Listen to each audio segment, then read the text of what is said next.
Um dos homens que organiza a base do governo no Congresso Nacional e que está participando ativamente das conversas em torno disso aqui, do ataque inédito aos três poderes, está aqui com a gente na CNN, é o senador Randolph Rodrigues. Ele vai liderar o governo no Congresso Nacional a partir de fevereiro, quando a nova legislatura estiver já na Câmara e no Senado empossada. Senador, boa tarde.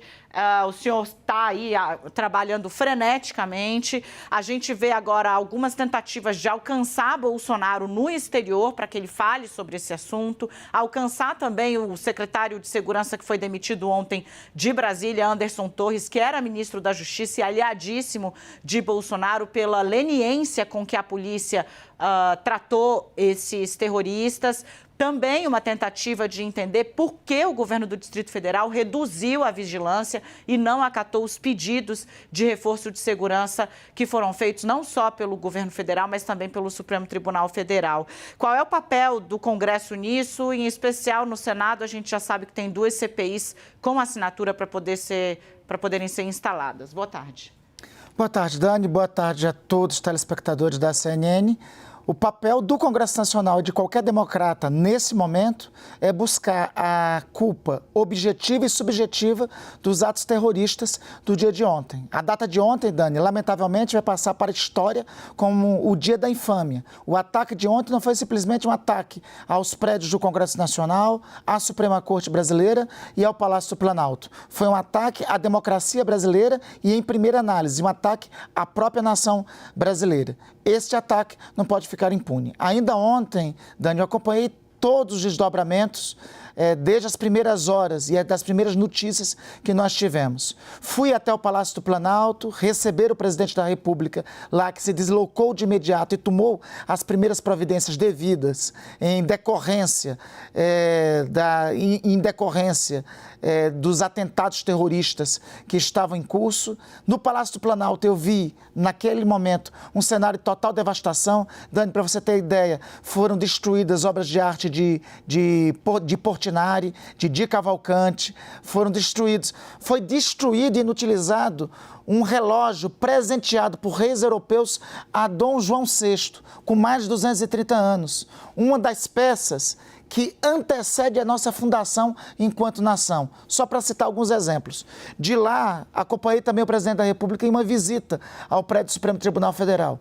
No Supremo Tribunal Federal, o cenário de devastação completa. Parece-me não, claramente os terroristas de ontem objetivaram destruir todas as dependências da Suprema Corte. Ainda ontem, no espaço da Suprema Corte, nós encontramos pelo menos 3 ministros da Suprema Corte lá nos esperando, a ministra Rosa Weber, presidente, o ministro Luiz Roberto Barroso, vice-presidente, e o ministro Dias Toffoli. Para termos ideia da gravidade dos acontecimentos, naquele momento ainda se encontravam dentro das dependências da Suprema Corte pelo menos 3 granadas não ativadas, 3 granadas que foram largadas e deixadas pelos terroristas. E por fim, a partir de 1h30 da manhã, eu recebi o presidente em exercício do Congresso Nacional, o senador veneziano Vital do Rego, e visitamos as dependências do Congresso Nacional, onde também lá pudemos presenciar o tamanho da destruição, passando pelo Salão Nobre, pelo Salão Negro do Senado Federal, adentrando no Museu do Senado, no plenário do Senado Federal e no plenário da Câmara dos Deputados, que quiseram, inclusive, atear fogo. É importante destacar tudo o que aconteceu, Dani, porque, veja, não foi só depredação, não foi só atos terroristas, mas houve, além da dilapidação do patrimônio público, houve o roubo de peças do Estado brasileiro. Mais da metade de todos os presentes entregues por nações amigas à Câmara dos Deputados foram roubadas. Foram roubadas munições e armas da Presidência da República. Foram roubados iPhones, documentos que estavam no poder da Agência Brasileira de Inteligência com informações sensíveis ao Estado brasileiro. Igualmente, foi dilapidado e roubado patrimônio público no Supremo Tribunal Federal.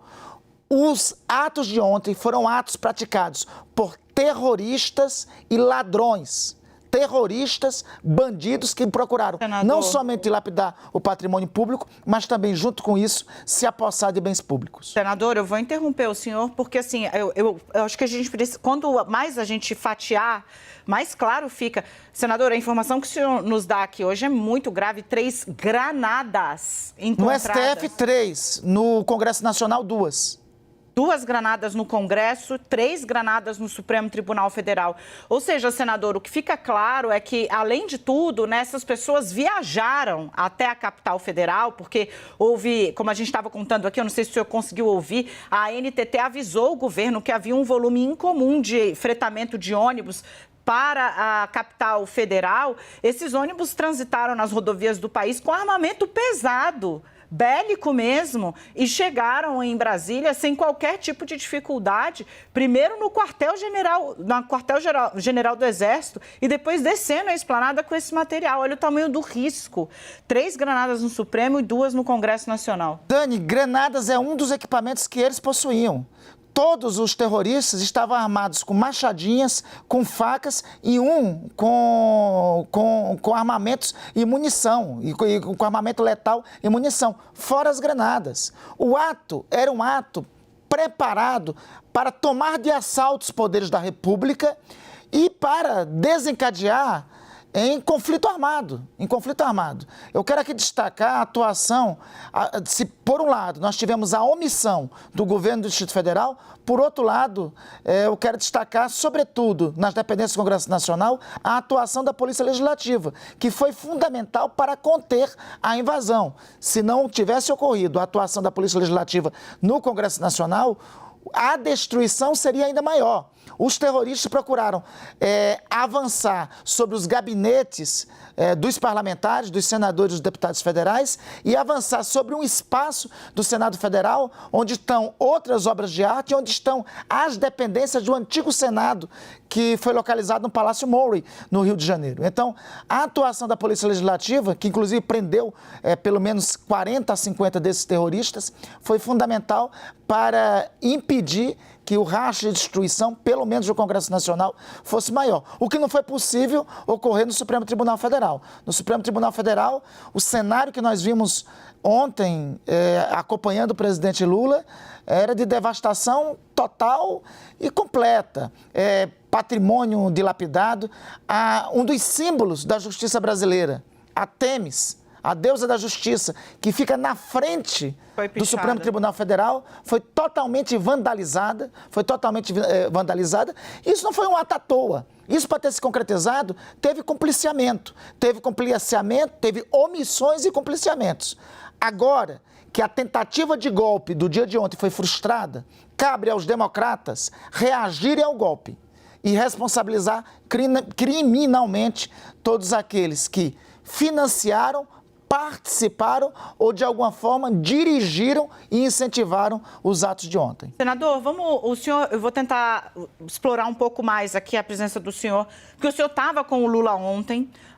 O presidente Lula, ele aparentou muita irritação no pronunciamento que ele fez, indignação, mas também irritação, o que é raro no estilo do Lula de se comunicar. Ele busca outras formas de passar recados duros. Ontem ele fez questão de ser textual.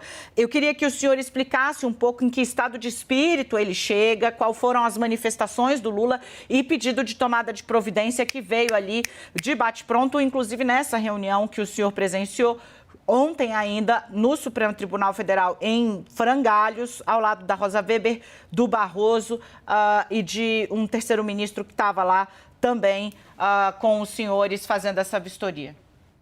O sentimento do presidente da República é o sentimento de todos nós brasileiros, de consternação diante da constatação do cenário de destruição e de vandalização completa ao patrimônio público, mas, ao mesmo tempo, de indignação de determinação para tomar todas as providências possíveis e, sobretudo, não se intimidar diante do fascismo e do terror. Ainda ontem, o presidente da República tomou as iniciativas que todos vocês têm conhecimento.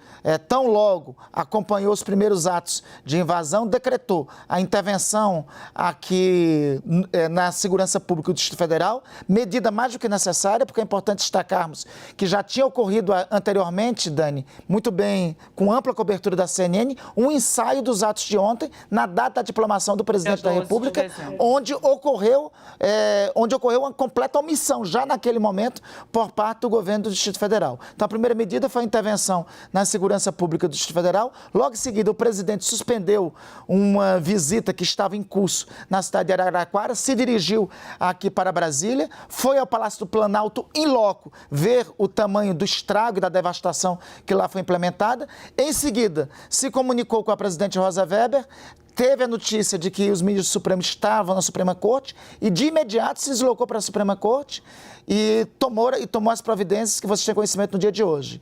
Reuniu pela manhã às 9 horas com a presidente Rosa Weber e com outros ministros do Supremo Tribunal Federal, reuniu ato contínuo com o ministro da Defesa e com os comandantes em chefe das Forças Armadas, convocou uma reunião de governadores que ocorrerá agora às 18 horas, chamando também o presidente de todos os poderes e liderou a nota que já se tornou pública dos chefes dos poderes diante dos atos de ontem. A determinação do presidente da República é apurar tudo que ocorreu, contra quem quer que seja, esteja onde estiver, ocupando o cargo que esteja ocupando.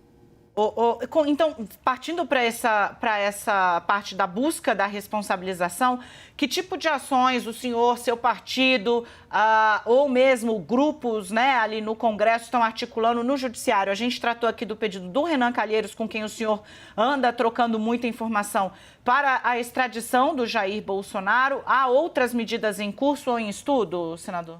Bom, ainda ontem, nos primeiros momentos, tanto nós quanto a Advocacia Geral da União peticionou ao ministro Alexandre de Moraes no âmbito do inquérito dos atos antidemocráticos, pedindo a incursão nos inquéritos dos atos antidemocráticos do senhor Ibanez Rocha, governador do Distrito Federal, e do senhor Anderson Torres. No caso do senhor Anderson Torres, a medida eu acho que é necessária avançar até para a necessária prisão cautelar e, consequentemente, a sua extradição para o território nacional para responder. A atitude do senhor Anderson Torres é não só de compliciamento, é de comando dos crimes que ontem ocorreram. O senhor Anderson Torres se evadiu do território nacional exatamente na data de ontem.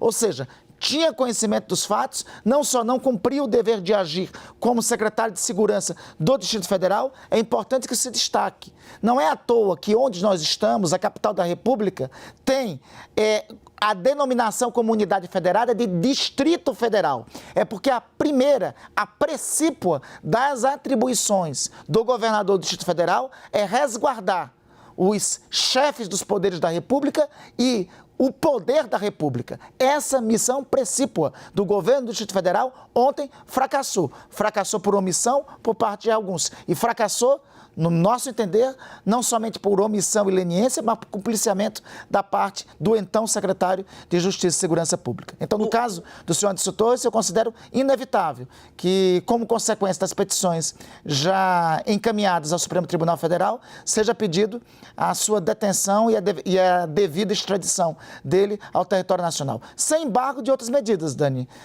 Nós estamos, como é de conhecimento, tem uma comissão parlamentar de inquérito em curso para ser protocolada no Senado Federal. Essa comissão se avaliou hoje no Colégio de Líderes que o mais adequado é que ela seja protocolada depois do dia 1º de fevereiro, porque, segundo o regimento do Senado, não pode postergar uma comissão parlamentar de inquérito para a próxima legislatura, e essa legislatura já se encerra no dia 1º de fevereiro, então não seria prudente a instalação agora. Então, avaliamos isso e devemos ter essa comissão instalada para apurar todas as responsabilidades já a partir de fevereiro. Senador, para fechar, eu sei que o senhor está com reuniões e precisa sair e está aqui atendendo a gente nesse esforço de comunicar tudo que está sendo planejado, visto e analisado pelo time do governo no Congresso Nacional, mas eu queria falar um pouco a respeito do Procurador-Geral da República, Augusto Aras. Ele também foi muito cobrado ontem, o senhor sabe, o senhor teve com colegas, então se eu ouvi, imagino que os ouvidos do senhor não ouviram. Há um entendimento da política e do judiciário, né, de que o Ministério Público Federal, sob Aras, não é só que demorou, é simplesmente até agora não agiu, né? E ao contrário, quando pôde, representou contra a manutenção dos inquéritos que investigava essa rede de milícia digital que abastece essas pessoas com desinformação até que elas beirem a raia da loucura, que foi o que a gente viu ontem, né? Ele não só advogou contra, como pediu arquivamento, por mais de uma vez, da investigação que se denominava inquérito dos atos antidemocráticos. O ministro Alexandre de Moraes fez uma recomposição ali, então, para poder manter o inquérito vivo. Com relação à atuação dele, no que cabe ao Senado, tem alguma coisa sendo discutida? Bom, é importante também separarmos eventual atraso ou leniência da posição tomada pelo conjunto do Ministério Público Federal. Quero saudar vários procuradores da República e subprocuradores da República, ainda no dia de ontem, no acontecimento dos atos, se manifestaram, e o próprio Ministério Público Federal, em vários estados, já montou contatos de denúncia sobre os atos que ocorreram, sobre os atos terroristas que ocorreram aqui. Embora o senhor Procurador-Geral da República, no meu entender, no meu sentir, tenha demorado a agir, nós ainda podemos perceber no dia de hoje manifestações e a determinação para a instalação de inquéritos. O fundamental, Dani, a essa altura, é que diante desses fatos, desses acontecimentos, não existe posição dúbia e não existe possibilidade para qualquer autoridade pública de leniência. O que aconteceu ontem não se trata de evento de direita, de esquerda ou de centro. O que aconteceu ontem tem nome. Se chama fascismo, se chama terrorismo e deve ser tratado desta forma. Quem se complicia, quem é leniente, quem não age no exercício da função pública com a devida celeridade diante disso, acaba pecando, repito, por leniência ou por cumplicidade. Chegou o momento na história nacional, Dani, em que nós temos que ter menos de Chamberlain e mais de Churchill. Ou seja, para fazer referência histórica à política de apaziguamento de Chamberlain contra o nazismo nos anos que antecederam a Segunda Guerra Mundial. Nós precisamos, nesse momento, ter mais determinação e disposição para derrotar o fascismo que está em curso no Brasil e para derrotar o terrorismo. Nós entramos num caminho sem volta. A partir de agora, ou é punição rigorosa de acordo com os termos da lei, ou nós teremos uma ofensiva jamais vista em definitivo contra a maior conquista que os brasileiros tiveram nos últimos 30 anos, que é a ordem democrática. Senador, muito obrigada. Desejo boa sorte ao senhor. Eu sei que tem trabalho para acontecer ainda hoje. A gente está aqui no Encalço da Notícia. Até mais. Até mais. Uma boa tarde a você. Boa tarde a todos, Dani. Obrigada.